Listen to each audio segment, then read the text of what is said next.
তাহলে ওমটা কোথায় লেখা থাকে? সবার উপরে। তাহলে ওমের জন্ম কিভাবে হলো?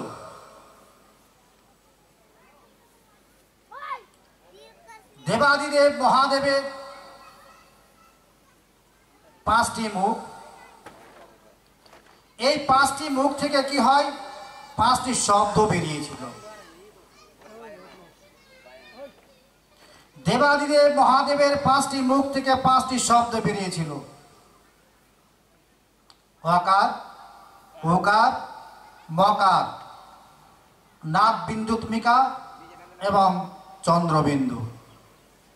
এই 5টা শব্দ মিলে হলো প্রণব,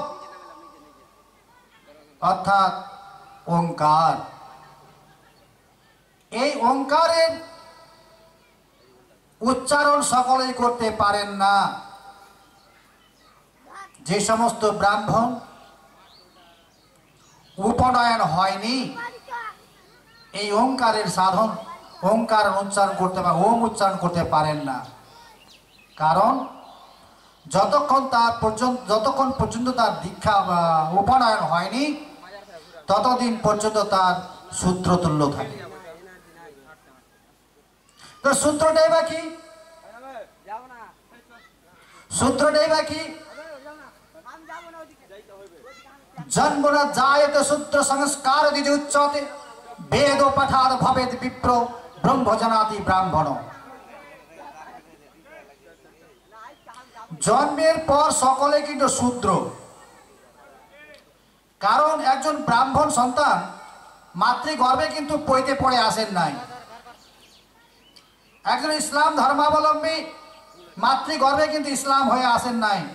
একজন খ্রিস্টান, জৈন, বৌদ্ধ তারাও কিন্তু মাতৃগর্ভে ধর্ম গ্রহণ করেন নাই। সকলেরই জন্ম হয়েছিল একই নিয়মে এবং মাতৃগর্ভের 7ম মাসে যজ্ঞের মাধ্যমে প্রজাপতি ব্রহ্মা প্রত্যেককে দীক্ষা দিয়েছিলেন। আবার মর্তভূমিতে এসে নিজ নিজ ধর্মে আবার দীক্ষা নিয়েছিলেন। তো জন্মের পর সবাই শূদ্র। সংস্কার দিকে উচ্চতে, সংস্কার যখন হয়, নিজ নিজ ধর্মের দীক্ষা নিয়ে সে নিজ নিজ ধর্ম পালন করতে শুরু করলেন। এখনো পর্যন্ত যাদের, আমাদের মধ্যে যারা অনেকের দীক্ষা হয়নি, তারা কিন্তু সনাতনী নয়। সনাতনের ঘরে জন্ম হয়েছে ঠিক, কিন্তু সনাতনী নয়।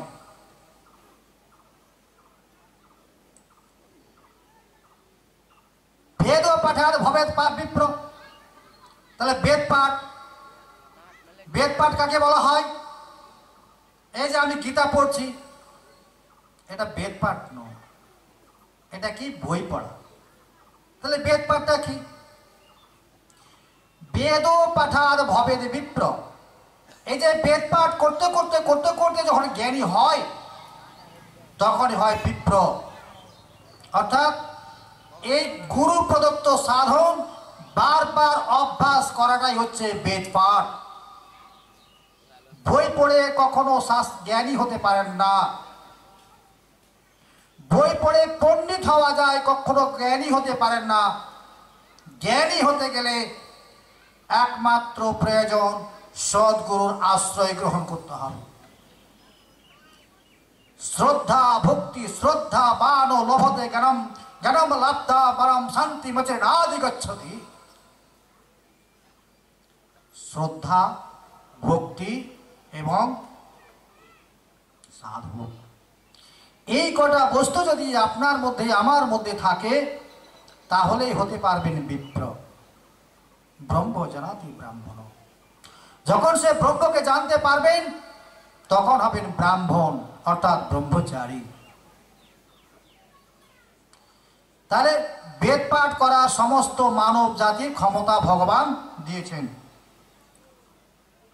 ধ্যান যোগ। শ্রী ভগবান উবাচ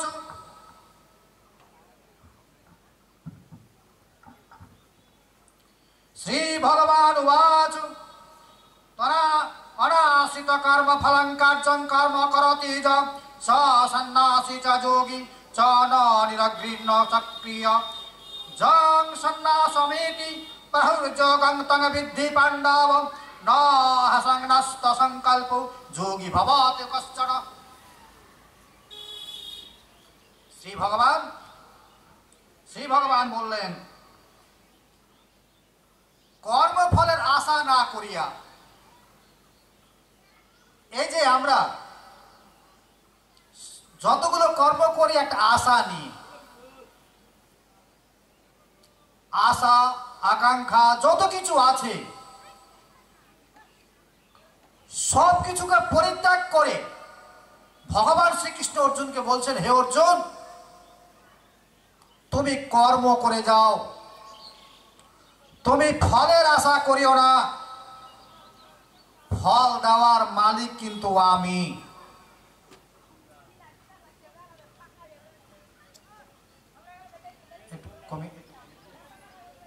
ফল দেওয়ার মালিক কিন্তু আমি, তুমি কর্মটা করে যাও।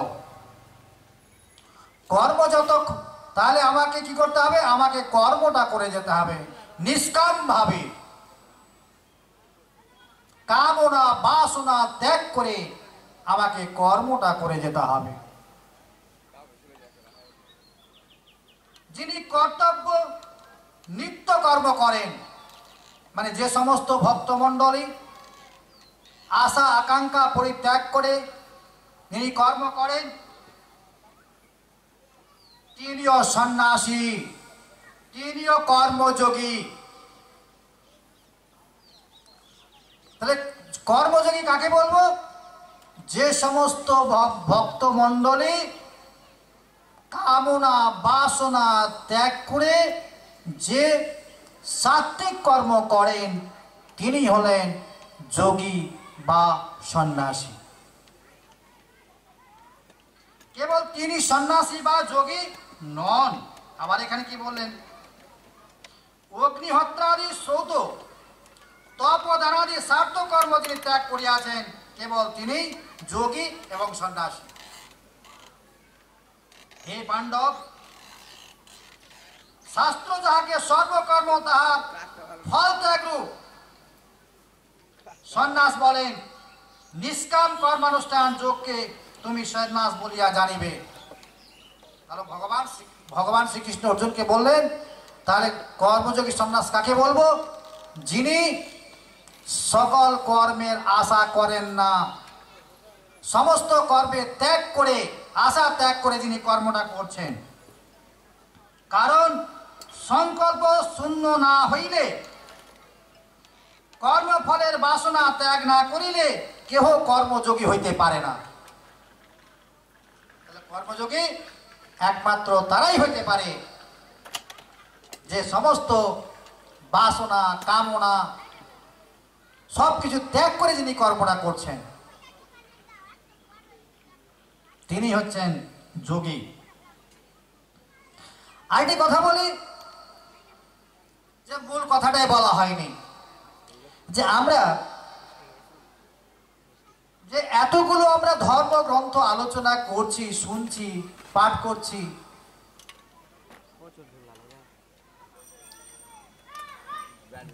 সনাতন ধর্মের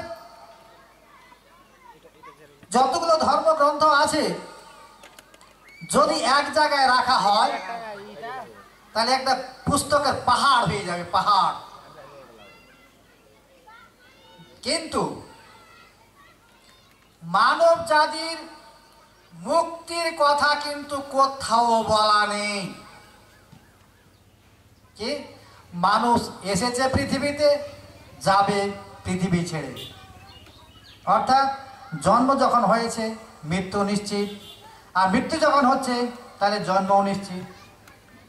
কিন্তু মুক্তির পথ কিন্তু কোথাও বলা নেই।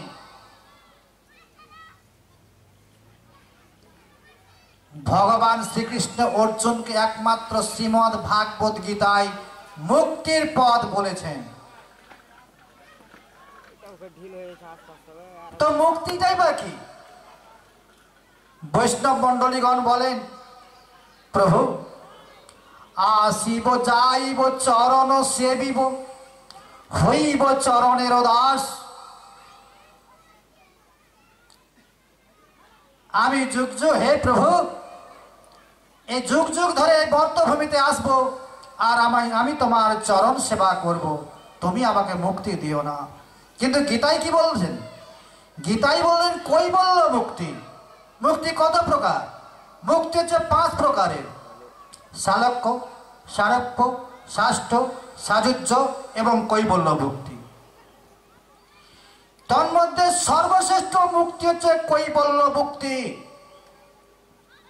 যে মুক্তিটা পেয়ে গেলে তাকে আর পৃথিবীতে